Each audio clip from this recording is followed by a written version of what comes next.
just for you.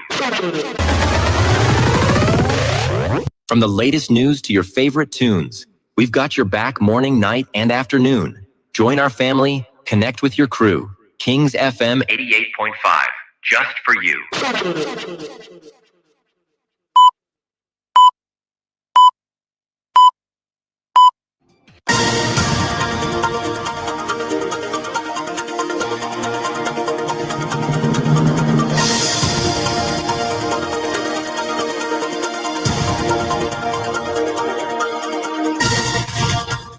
From the nation's capital, Monrovia. Good evening and welcome to King's Newsroom, 45 minutes news presentation about Liberia, Africa, and the rest of the world.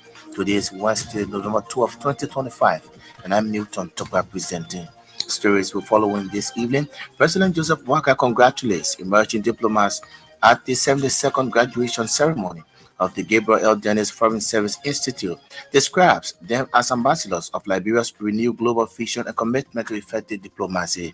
President of the ECOWAS Community Court of Justice, Justice Ricardo Cardio, has reaffirmed the court's commitment to promoting regional integration, cooperation, and access to justice across West Africa, says the institution will strengthen the foundation of peace, justice, and development within the sub-region. National Bureau of Concessions Director General Designate Hassan Kezulu outlined impartial diagnosis of the NBC entire system as paramount in identifying the institution's strengths, weaknesses, opportunities, and threats.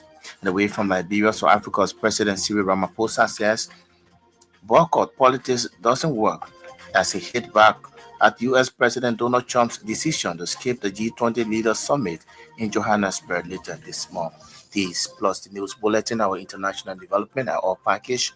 We are taking a very short break to be right back.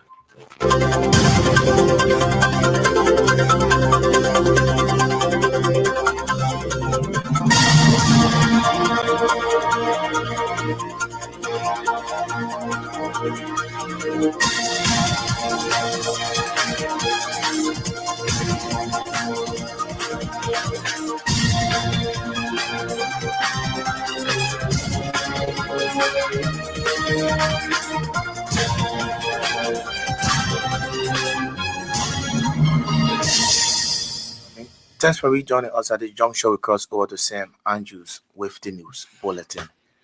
President Joseph Walker commends emerging diplomats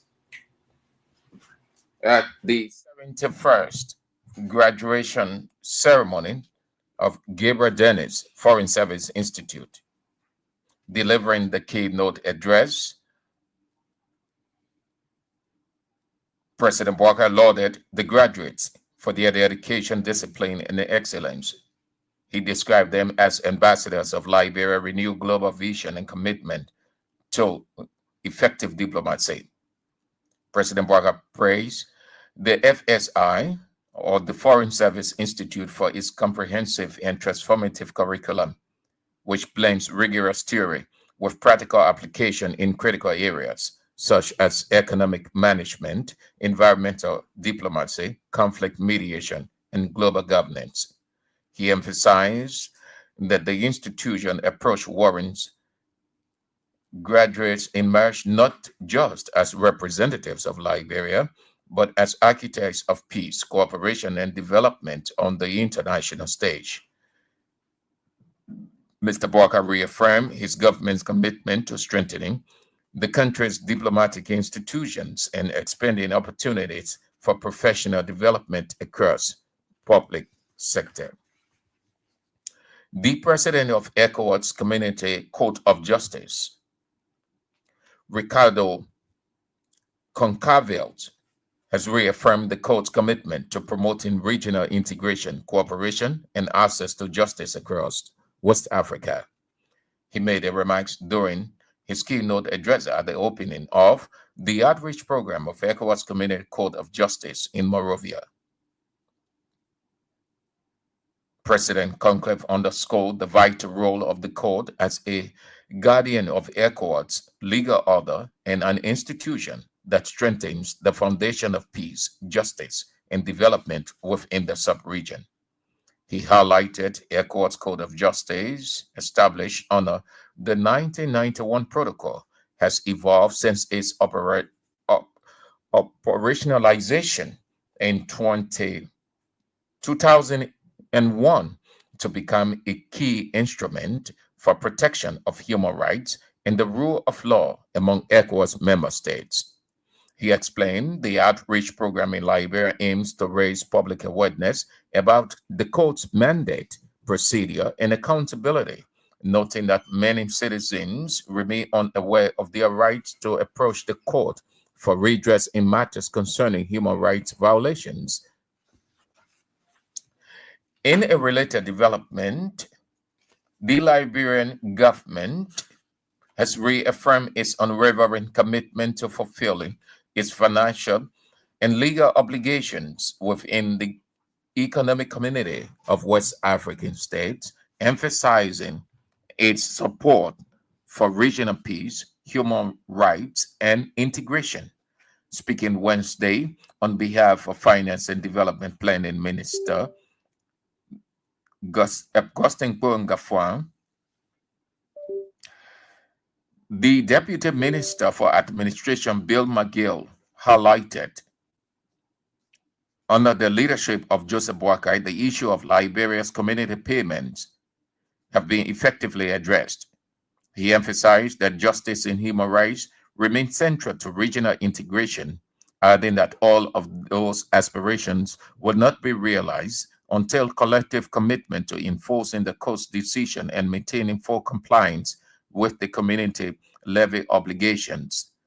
Deputy Minister Jones added that while Boakai's administration is committed to fulfilling its legal and financial obligations, ECOWAS should prioritize Liberians in key positions like other member states.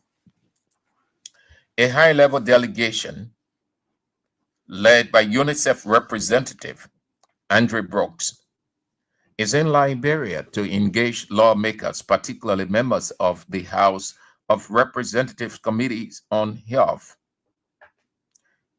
on issues surrounding immunization, public health financing, and youth participation in national decision-making. The delegation include emerging politicians from Norway and a representative from Gavi, the Vaccine Alliance, both of whom emphasized the importance of sustained investment in health and human development.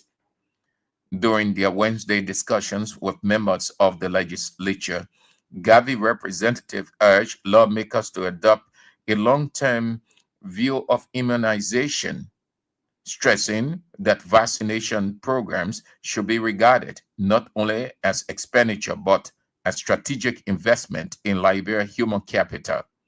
The Norwegian youth delegates used the platform to inquire about the role of young Liberians in shaping public policy and governance. For his part, Sino County representative and member of the House's Committee on Health, Samson Weir, urged or echoed the committee willingness with the partners for effective health policies. The National Bureau of Concessions Director General Designate Hazim Kazulu has outlined impartial diagnosis of NBC entire system as paramount in identifying institutions' strengths, weaknesses, opportunities, and threats. Mr. Kazulu, a financial expert and former representative of Monserrado County, told members of the Senate Committee on Concession and Investment during his confirmation hearing on Tuesday that the system diagnosis to be conducted upon his confirmation is intended to inform his decision in terms of proactive engagement of the system for desired results.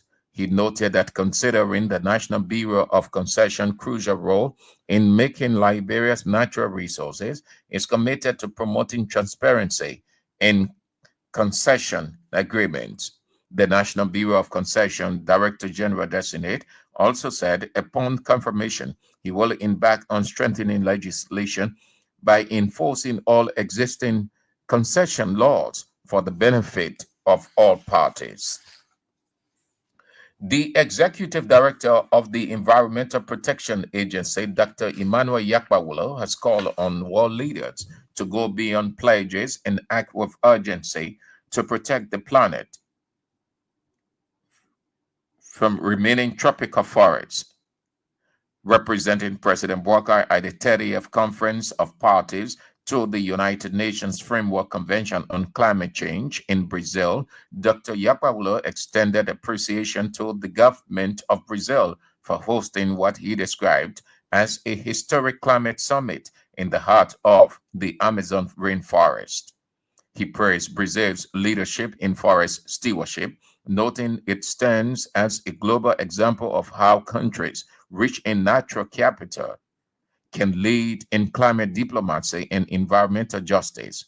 Dr. Emmanuel Yakpawolo emphasized that Liberia is home to over 40% of West Africa's remaining forest, one of the continent's most vital biodiversity hotspots. He said these forests not only national assets but global resources that regulate rainfall, store carbon, and safeguard food and water security across the region. The Civil Servants Association of Liberia has raised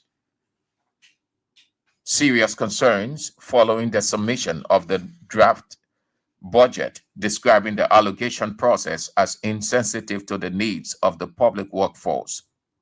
Speaking Wednesday in Monrovia during a press conference at the Civil Servants Association office, the president, Molba Johnson, said upward increment in national budget appears to favor ministries and agencies while failing to prioritize salary increase and increment and restructuring for civil servants. It's unfortunate.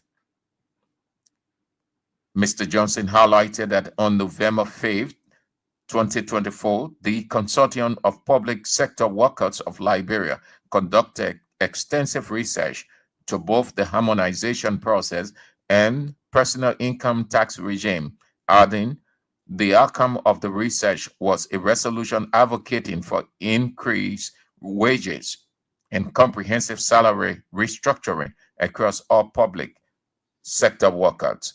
According to Molba Johnson, the resolution was submitted to the Ministry of Finance and Development Planning and shared with the National Legislature for consideration, noting despite the recommendations, the proposed budget does not reflect the servants' concerns, stressing that the act shows lack of appreciation for critical role civil servants play in national development.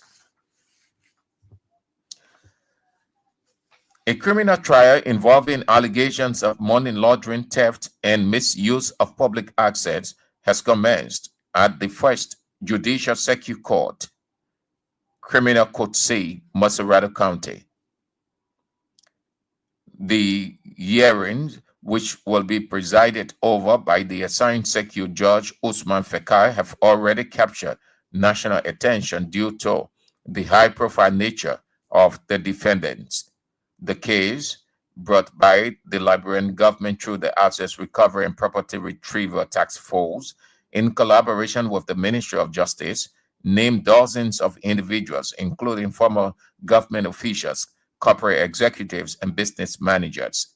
According to the court documents, the defendants face multiple serious allegations, including money laundering, theft of property, misuse of public money, criminal conspiracy, forgery, and criminal felicitation. And the Minister of Public Works, Roland Giddings, has clarified reasons behind the decision to halt the bridge construction project in Bamabon County, which was expected to be constructed by the Citizens Movement for Change. The bridge, located at a vital crossing point connecting the Brooklyn community to other parts of the city, has been a major concern for residents after several tragic accidents involving people attempting to commute from one point to another. Minister Giddings explained that the Citizens Movement for Change political party involvement in the bridge project was politically motivated, describing it as an attempt to gain public support for political ambition rather than a genuine development initiative.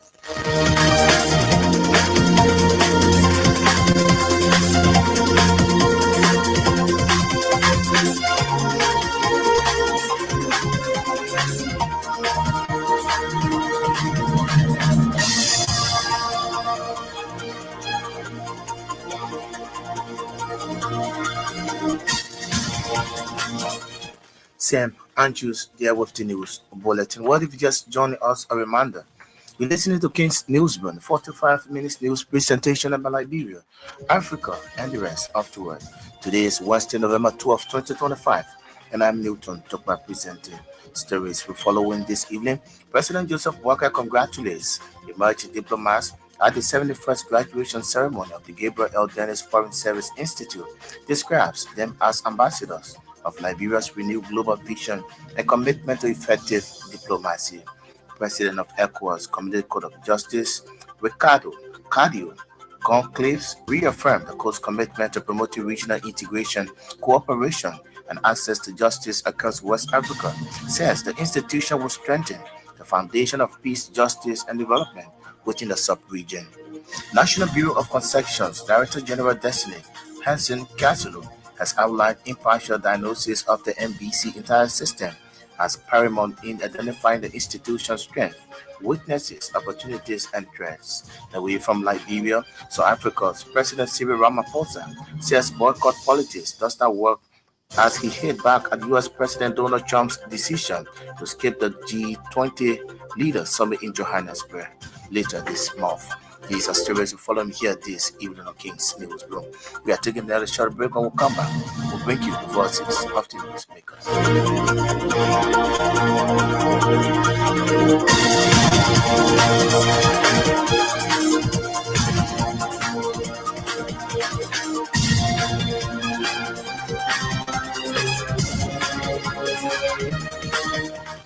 Welcome and thanks for rejoining.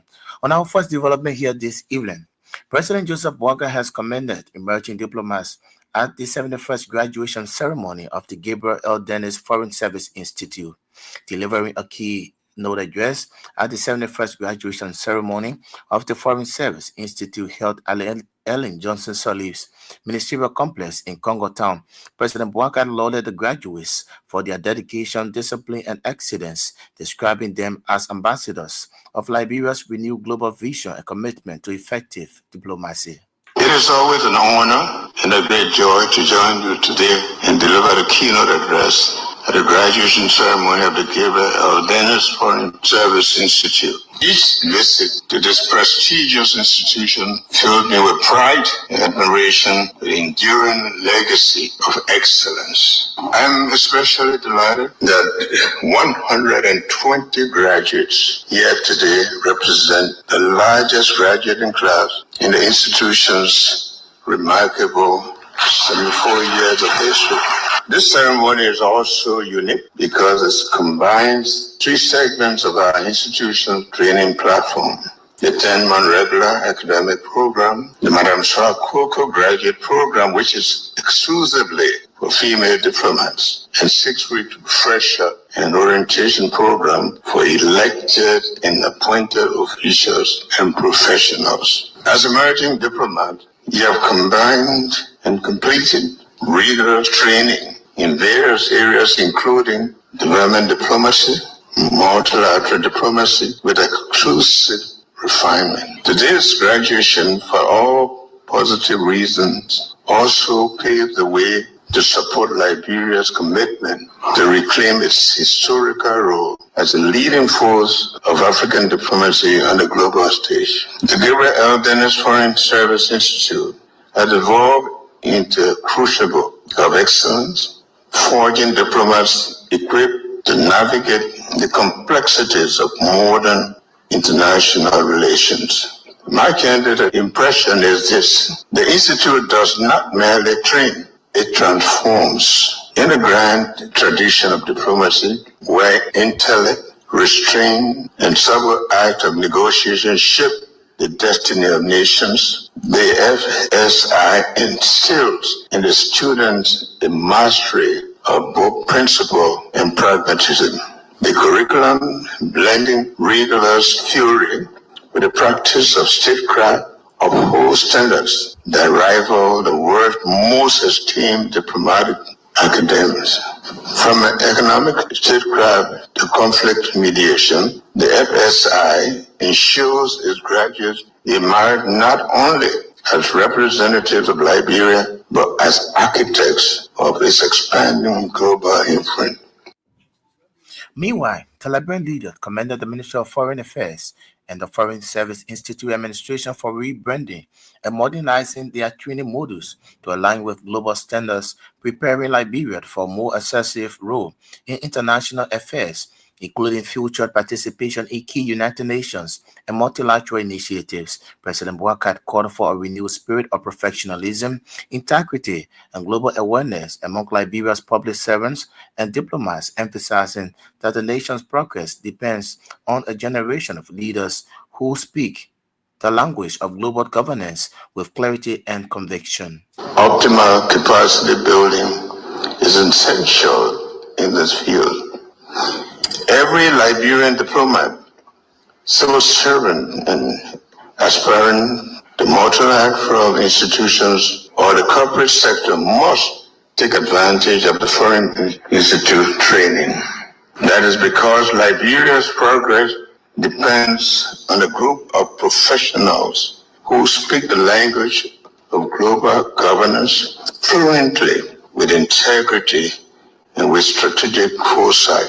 I would like to general the faculty and the administration of the Gabriel L. Dennis Foreign Service Institute for improving the training modules and rebranding the institute at a time when Liberia is ready to take a significant role as a non-permanent member of the United Nations Security Council. Under your guidance, the FSI had maintained its fundamental mandate and has elevated its stature both locally and internationally. Your proactive efforts is establishing nurturing relationship with other diplomatic training institutions such as the United Nations Institute for Training and Research, UNITA in Geneva, the Foreign Service Academy in Sierra Leone, the International Relations Institute of Cameroon, and the Institute of Diplomatic Studies in Egypt,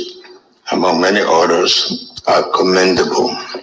These strategic partnerships are essential channels for sharing knowledge, best practices, and innovative ideas. They ensure that our diplomats are trained with a modern global outlook and prepared to handle the complex, interconnected challenges of the 21st century. You have established the FSI as a center of excellence, and for that, our nation is thankful. Liberian leader Joseph Boakai, there speaking. The president of the ECOWAS Community Court of Justice, Justice Ricardo Cardio Conclaves, has reaffirmed the court's commitment to promoting regional integration, cooperation, and access to justice across West Africa.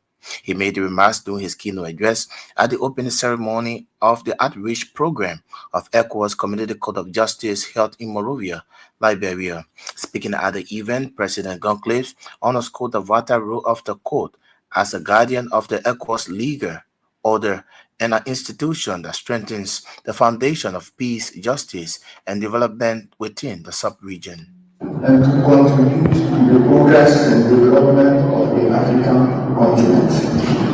Your Excellencies, the Community Court of Justice was established pursuant to the provision of Article 15 of the revised treaty of ECOWAS and listed in Article 6 as one of the institutions of the community. The Protocol of 1991 relating to the Community Court of Justice set out the status, the composition, the powers, procedure, and other issues concerning the court.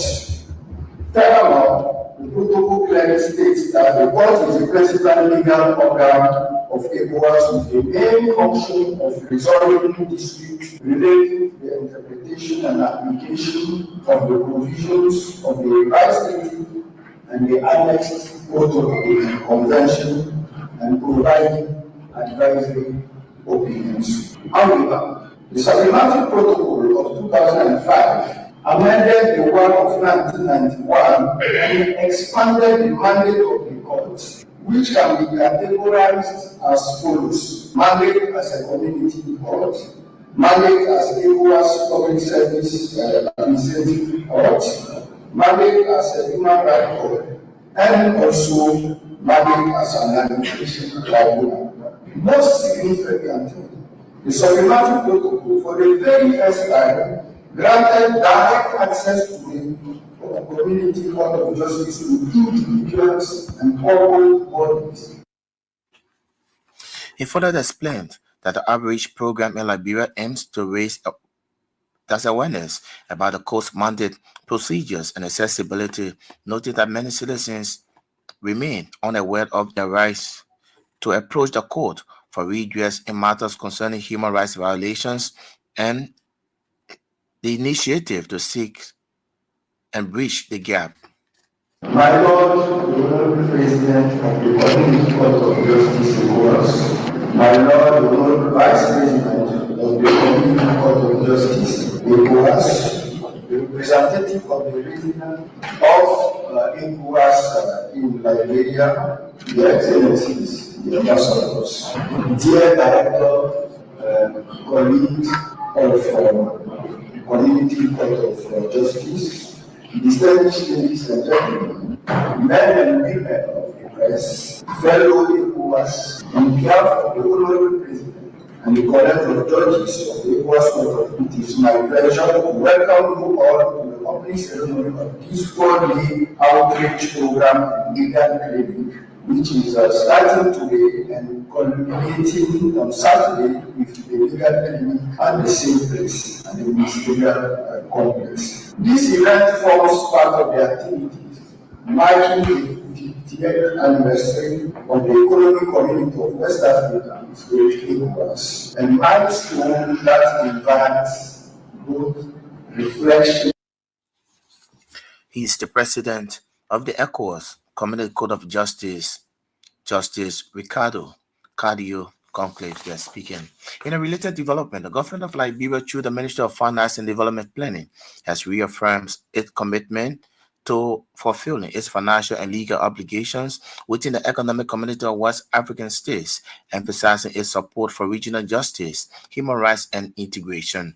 Speaking Wednesday on behalf of Finance and Development Planning Minister Augustine Gaffron, the opening of the outreach program of the ECOWAS Community Court of Justice for Liberia at the Ministerial Complex in Congo Town, Deputy Minister for Administration Bill McGill Jones highlighted that under the leadership of President Joseph Boakai, the issue of Liberia's community payments has been effectively addressed. It emphasized that the justice and human rights must remain central to regional integration efforts, adding that all of these aspirations would not only be realized unless collective commitment to enforcing the court's decision and maintaining full compliance with the community levied obligations. It is an honor for Liberia to be selected to host the Honorable ECOWAS Court of Justice on the sensitization and awareness outreach program, which aim to engage in ECOWAS citizens to share the goals of the court and encourage citizens' participation in enforcing the court's decision. The ECOWAS Community Court of Justice, established on Articles 6 and 15 of the revised ECOWAS Treaty of 1993, continues to play a vital role in promoting justice, protecting human rights, advancing regional integration, and promoting sovereignty in the sub-region. Since its creation, the court has evolved from adjudicating disputes between member states, community institutions, to also serving as human rights court for citizens of ECOWAS. Also in remarks, the Deputy Minister for International Cooperation and Economic Integration at the Ministry of Finance and Development Planning, Dr. Ibrahim Yang, commended the ECOWAS Community Court of Justice for its ongoing efforts to promote justice, integration, and human rights protection across West Africa. Dr. Nyet made the remarks while representing the Foreign Affairs at the opening ceremony of the ECOWAS Court of Justice Outreach Program held in Monrovia. It is my honor and pleasure to welcome you all on behalf of the government of Liberia to this very important event, which marks our outreach program and pick-up clinic in Liberia of the ECOWAS Community Court of Justice. We are truly delighted to host such a distinguished occasion and to have such an array of important personalities gathered in this ministerial complex to participate in this occasion. Your presence is a testament to your unwavering commitment to justice the rule of law, and the advancement of regional integration in West Africa, a core objective of the Economic Community of West African States.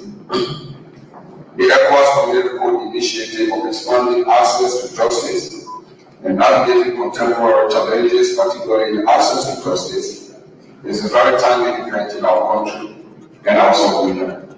This event underscores the importance of our collective efforts to ensure that the code remains the vital benefits of justice that will be accessible to all citizens of the community, particularly those who their rights are.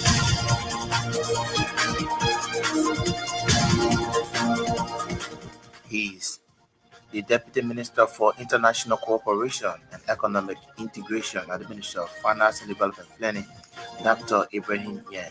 Earlier, you heard the voice of Deputy Minister for Administration, Bill Michael Jones.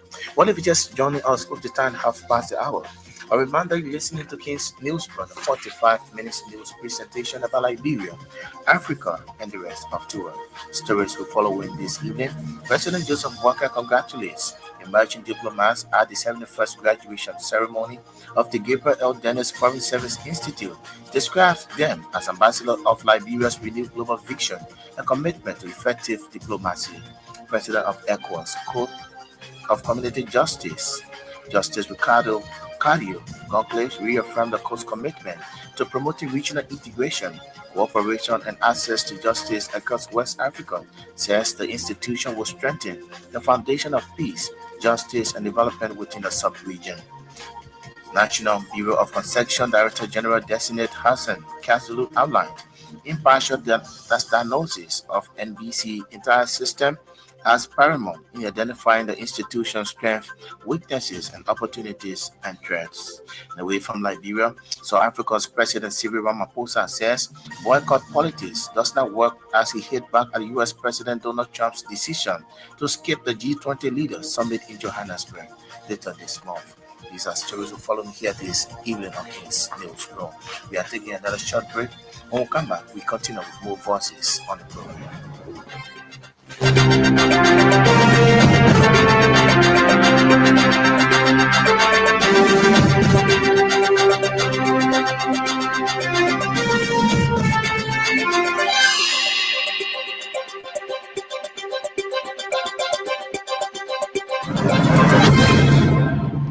Thanks for rejoining.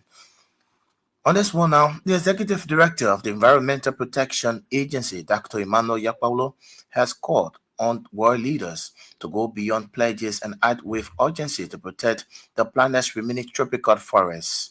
Representing President Joseph Boakai at the 30th Conference of Parties to the United Nations Framework Convention on Climate Change held in Berlin, Brazil, Dr. Yuri Yakpaulo extended appreciation to the government and people of Brazil for hosting what he described as a historic climate summit in the heart of the Amazon rainforest.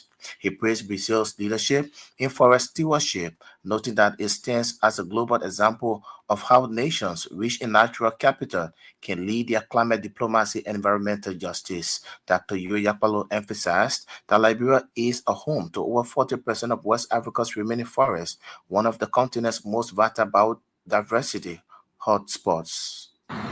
Mr. President, Excellencies, distinguished ladies and gentlemen, on behalf of His Excellency Joseph Boakai, Senior President of the Republic of Liberia and the resilient, peace-loving people of Liberia, I extend our deepest appreciation to the government and people of Brazil for their hospitality